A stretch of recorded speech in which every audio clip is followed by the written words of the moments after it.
The rain came down in sheets, drenching everything in sight.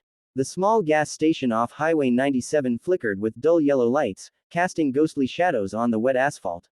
Inside, a young woman stood shivering by the door, barefoot, clothes torn, and eyes empty.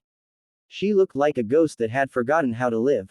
Jake Turner, a retired Army captain and now just another face passing through, had stopped only to fill his truck.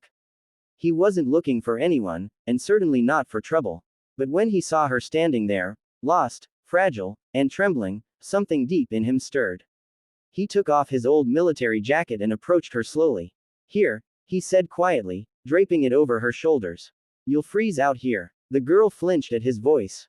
Her eyes darted to the road, to the shadows, as if expecting someone, or something, to come out and take her back. The gas station clerk whispered from behind the counter, "Careful, man. She's been out there for an hour. Says nothing. Doesn't even have a name." Jake turned back. "You got a name." Silence. Just the rain, and the faint sound of thunder. Then, finally, she whispered, "Eve. Dash dash dash." He drove her to a nearby diner. Warm lights, smell of coffee, chatter, all things that belong to another world. She sat in the booth like a frightened child, clutching his jacket. Her knuckles were white. Jake ordered 2 cups of coffee and slid one toward her. "You running from someone?" he asked gently. Eve's eyes filled with tears she didn't shed. She looked out the window, voice barely a breath. "Not someone, everyone." Before he could ask more, the door swung open. 2 men in dark suits walked in, the kind whose presence sucked all warmth out of the room. They scanned the place once, and their eyes locked on her. "Ma'am," one of them said, approaching. "You need to come with us." Jake stepped between them. "She's with me." The taller one flashed a badge. No name, no agency. Just black plastic and authority. "Then you'd better step aside, Captain Turner. Classified matter." Jake froze. He hadn't told anyone his name. "How do you?" The man cut him off. "You don't want to get involved." But Jake had spent years watching men like this erase people, erase truth. He didn't move. Eve looked terrified. Then, as if deciding something in that instant, she said softly, "They won't believe you." "Believe what?" Jake asked. She stood up slowly, removed the jacket from her shoulders, and turned around. The diner went silent. Across her back, running from her left shoulder to her spine, was a black ink tattoo, a winged dagger surrounded by encrypted runes. Jake's heart stopped. He'd seen that tattoo once before, years ago, on a mission file stamped top secret. It belonged to a unit that didn't officially exist. Black Ops Phantom Division. "Jesus Christ," he whispered. The agents exchanged looks. The taller one's face went pale. You were declared Kia.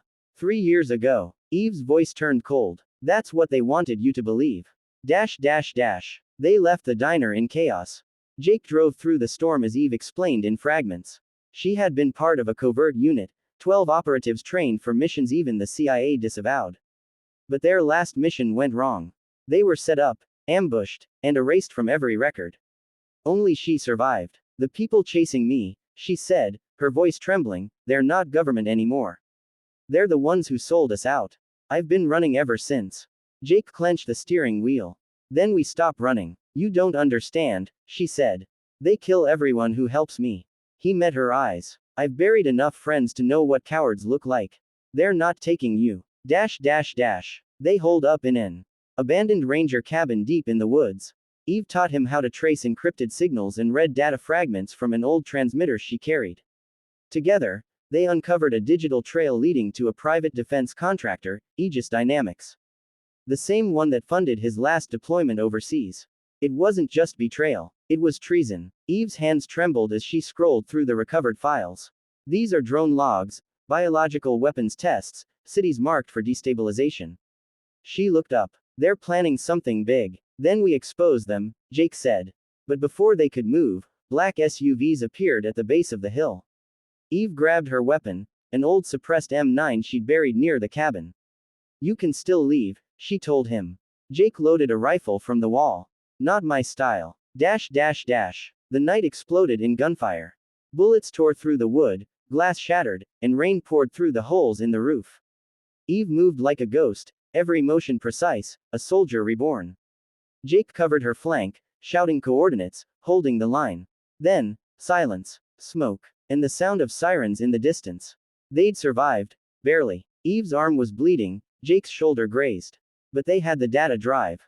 Proof of everything. You did it, he said, helping her to her feet.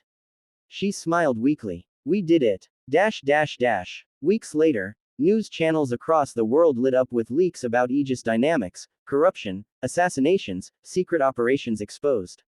The world called it the Phantom File leak.